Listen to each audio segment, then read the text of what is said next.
The Venezuelan government reaffirmed the dignity of the people in the face of U.S. threats and criminalization attempts against constitutional President Nicolás Maduro. Colombian Senator and presidential pre-candidate Miguel Uribe Turbay passed away on Monday after several days in critical state. Palestinians in Gaza City held a funeral to honor the 6 Al Jazeera journalists and 2 civilians killed by an Israeli drone attack on Sunday.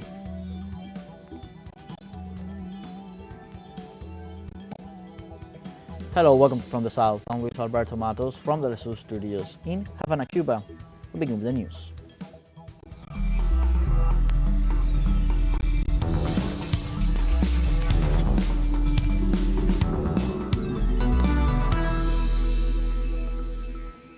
The Venezuelan government reaffirmed the dignity of the people in the face of U.S. threats and criminalization attempts against constitutional President Nicolás Maduro. Venezuelan Vice President Delcy Rodriguez warned that the South American nation has an organized, conscious, and empowered people and government willing to defend peace and sovereignty. The Vice President denounced the U.S. Attorney General Pam Bondi's statements as part of imperialist strategies to destabilize governments that do not respond to U.S. interests. Rodriguez also emphasized that with these policies, Washington is only trying to justify invasions, assassinations, and humanitarian crises around the world.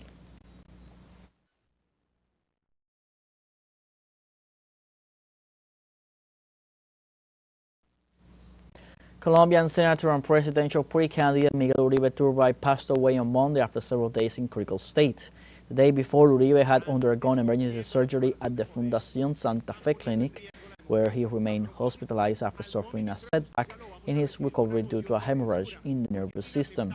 38-year-old Uribe, who was running in the upcoming presidential elections in Colombia, was shot 3 times, twice in the head, in an attack during a campaign rally in the city of Bogota on June 7th.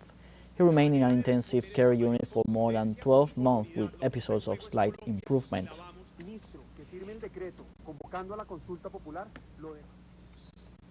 Miguel Uribe Turbay was a lawyer and had a master's degree in public policy from the University of Los Andes. The senator came from one of the most influential families in Colombia politics.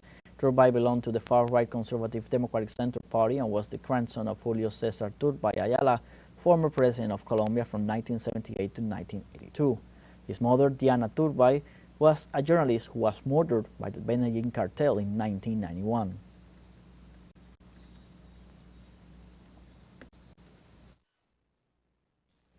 In this context, Colombian President Gustavo Petro also sent condolences to Miguel Uribe's family and friends. On X, the head of state said that life is above any ideology. In a progressive, life-loving government, an attempt against an opposition senator took place with a tragic end. The reasons behind it, still under investigation, point to a different path than what was initially implied. The investigation must go deeper, and the corresponding authorities, with the help of international experts, will be the ones to do so. The government must reject the crime and provide help. No matter the ideology, a citizen and his family, his life and safety are the utmost priority for the government. We have not persecuted any opposition member, nor will we ever. Vengeance is not the path of Colombia. It is due to vengeance that we are experiencing decades of violence. No more.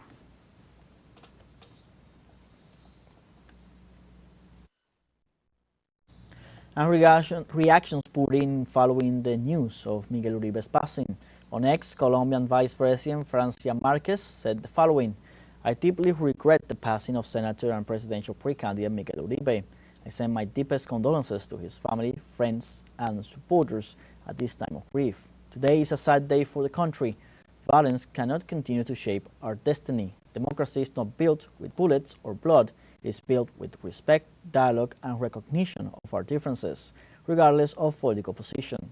Colombian people, it is time to unite, to raise our voices strongly to reject all acts of violence. We cannot allow fear and hatred to continue to rob us of our lives and hope." Also on X, Senator Ivan Cepeda expressed his condolences and solidarity with the family, friends, and fellow party members of Senator and presidential pre-candidate Miguel Uribe Turbay. Cepeda added that he hopes that the perpetrators of Uribe's murder are punished under criminal law and that political violence disappears in both Colombia.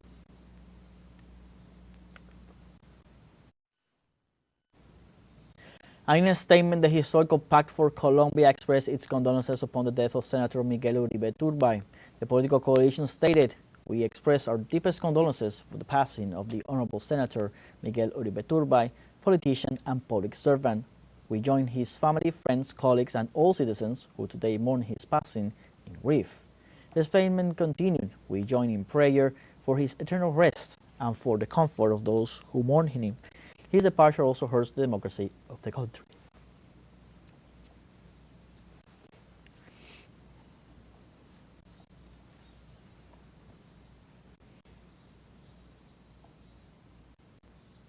And this Sunday, during the commemoration of the 248th anniversary of the founding of La Vega in southwest Colombia, at least 4 civilians and 2 police officers were injured after an attack on a police station.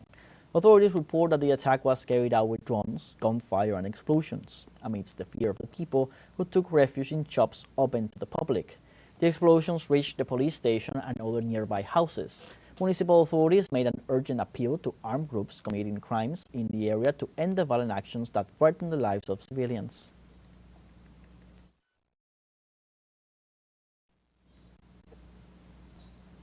In Ecuador, the Attorney General's office announced on social media that it was launching an investigation into the death of newborns at the University Hospital in the city of Guayaquil. The Attorney General's office says that they will launch a preliminary investigation regarding the death of 12 newborns. The office added that statements will be taken from mothers, witnesses, and other people who may have knowledge of what happened. In addition, an inspection of the scene will be conducted.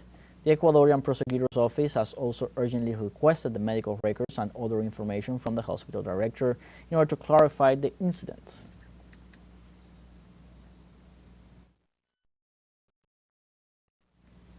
And Bolivian electoral authorities are preparing suitcases containing the material that will be distributed for the upcoming general elections.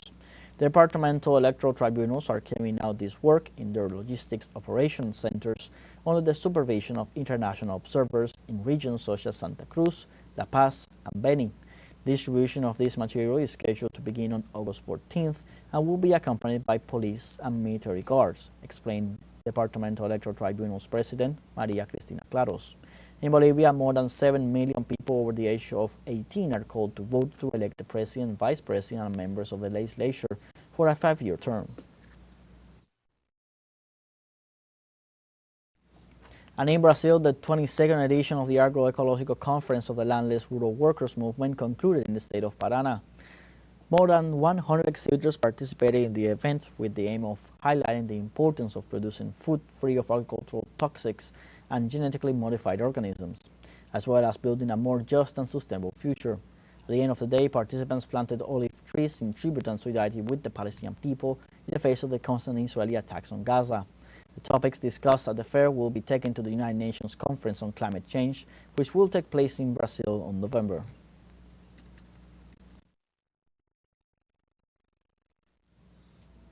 And now we have a short break coming up. First, remember you can join us on TikTok at teleSUR English. We'll find news in different formats, news updates, and much more. We'll be right back. Stay with us.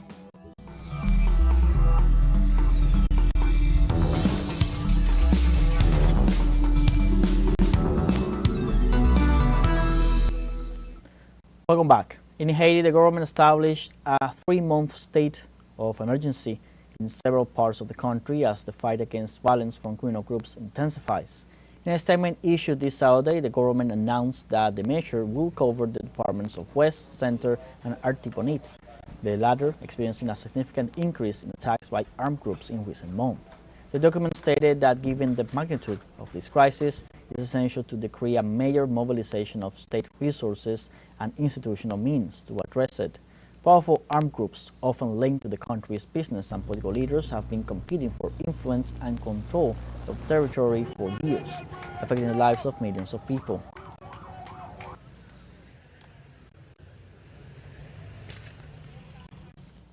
And in the United States, 6 people lost their lives after a house fire in Waldorf, Maryland. Authorities reported that 4 adults and 2 children died in the accident, while one other person managed to escape from the house alive. They also reported that one firefighter was hospitalized and another rescuer received medical attention at the scene. However, they did not specify how serious the injuries were. At this time, the ages and identities of the victims are unknown. The causes of the fire are being investigated by the competent authorities.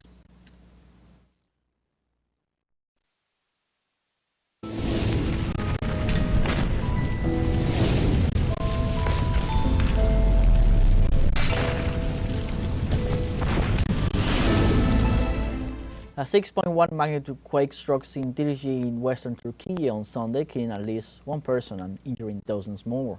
Authorities confirmed that several people were injured by the collapse of houses and buildings in the municipality of Sintirci, the epicenter of the earthquake and the most affected area. According to reports, the earthquake was felt for up to 30 seconds in at least 10 regions in the west of the country, including the city of Istanbul. Search teams have been deployed in the affected areas to rescue possible victims of the natural disaster. Son derece hızlı yapılan arama kurtarmayla With the extremely fast search and rescue operation, 4 of our citizens were saved.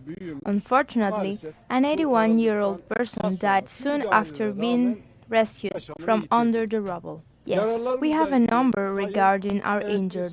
So far, the figure provided by our team is 29. But we have good news. Our governor, who is in constant contact with our provincial health director, informed us that among these 29 injured, there are no serious injuries at the moment. Authorities in Japan, southwestern Japan, ordered the deployment of search teams to locate citizens missing due to landslides and flooding caused by heavy rains. 4 days of persistent rain in much of the southern part of the country have caused flooding that forced the evacuation of hundreds of thousands of residents, as entire neighborhoods are under water and several homes have collapsed. Rescue teams are trying to locate a resident who was swept away by a river in the city of Tamana this morning. Images show roads washed away, bridges broken, and cars stuck in the earth or sand as they try to cross a road.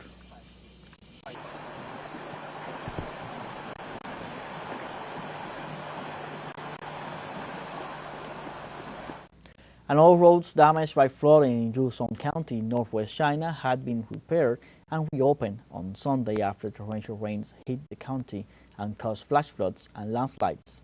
Parts of the provincial capital, Lanzhou, were also affected by heavy rains, according to the Provincial Flood Control and Drought Relief Office. 15 people lost their lives in the disasters, 15 were injured, and 28 were still missing.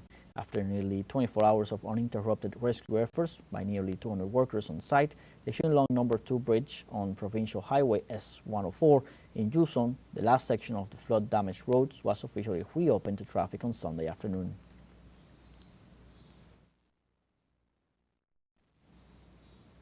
And in Spain, authorities reported that more than 1,000 people were evacuated in the northwest of the country due to the rapid spread of forest fires.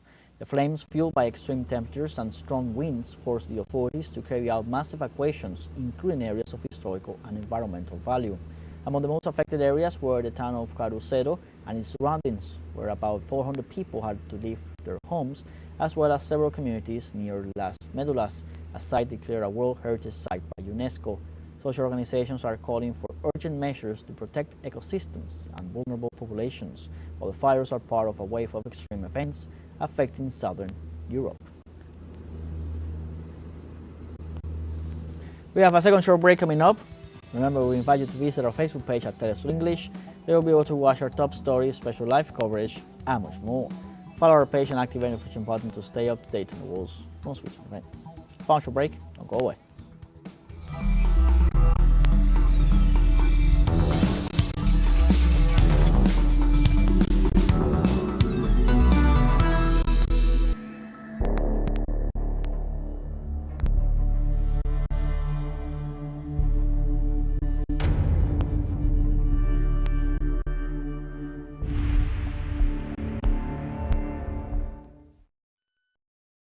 Palestinians in Gaza City have a funeral to honor the 6 Al Jazeera journalists and 2 civilians killed by an Israeli drone attack on Sunday.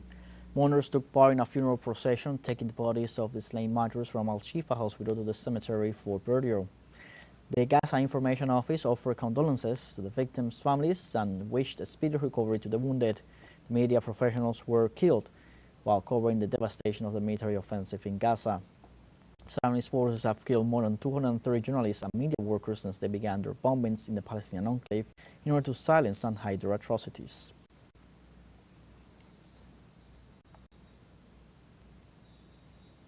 And after the murder of the Al Jazeera journalists were reported, Anas al-Sharif's last message, which he posted hours before his death, went viral on social media.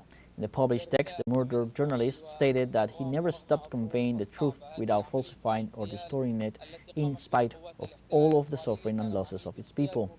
He also urged people not to forget Gaza and to remember the Palestinian people and its children who don't have time to dream or live in safety and peace because they have been crushed by Israeli bombs and missiles.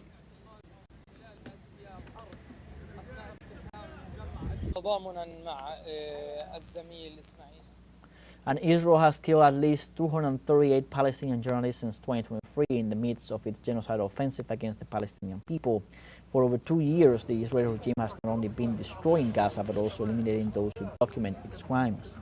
Also, more than 90% of the reporters killed were victims of deliberate attacks, despite wearing vests and driving vehicles identified as press.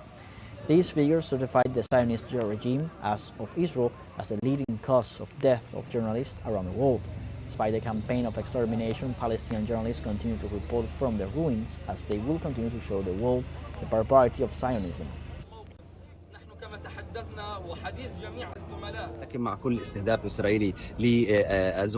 Each time Israeli forces target our fellow journalists, it strengthens our resolve to continue reporting. We are talking about the systematic targeting of Palestinian journalists, moving from direct threats to carrying out the threat and killing so many in plain sight of the entire world. This is a systematic Israeli policy of killing Palestinians, especially the Palestinian journalists who themselves were arrested and injured. A large civilian flotilla is set to sail to Gaza at the end of August, carrying necessary supplies in a new attempt to break the humanitarian aid blockade imposed by the Israeli regime to confront the ongoing genocide against the Palestinian people. The mission is organized by 4 groups: the Maghreb Sumud Flotilla, the Global Movement to Gaza, the Freedom Flotilla Coalition, and the Sumud Nusantara. The initiative is set to send dozens of boats from Spanish ports on August 31st and Tunisian ports on September 4th. Activists from 44 countries, including environmental activist Greta Thunberg, who made the announcement on her social media, will be on board.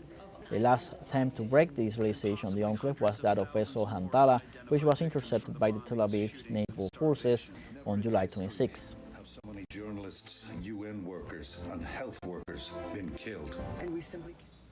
And Australia will recognize a Palestinian state at the United Nations General Assembly in September, according to Prime Minister Anthony Albanese. Previously, Canada, the United Kingdom, and France announced their plans to recognize a Palestinian state amid a humanitarian crisis in Gaza. Today I can confirm that at the 80th session of the United Nations General Assembly in September, Australia will recognise the state of Palestine. Australia will recognise the right of the Palestinian people to a state of their own, predicated on the commitments Australia has received from the Palestinian Authority. And the Iranian Foreign Minister Said Abbas Araghchi announced that an official from the International Atomic Energy Agency will visit Tehran, yet clarified that there will be no nuclear inspection until a cooperation framework is established. The Foreign Minister also made it clear that this framework will also be based on a law passed by the Iranian parliament. According to Araghchi, European countries have raised the issue of the snapback mechanism for reactivating UN sanctions. But Iran's position remains that this mechanism is invalid. Araghchi has also stated that nothing has yet been decided regarding negotiations with the United States.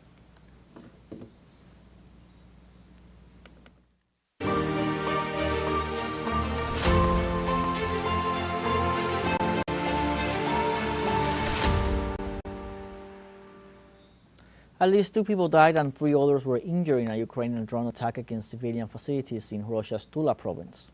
The strike is the latest of Ukrainian armed forces operations targeting the province, this time aimed at a civilian company. In this context, the region governor stated the wounded had been admitted to the hospital and were receiving necessary medical attention. Russian provinces bordering Ukraine regularly report projectile hits drone raids and other attacks from across the border, forcing the population to seek refuge in safer places. Like this, we have come to the end of this news brief. You can find these and many other stories on our website at telesurenglish.net. Join us on social media, Facebook, X, Instagram, Telegram, and TikTok. For telesur English, I'm Luis Alberto Matos. Thank you for watching.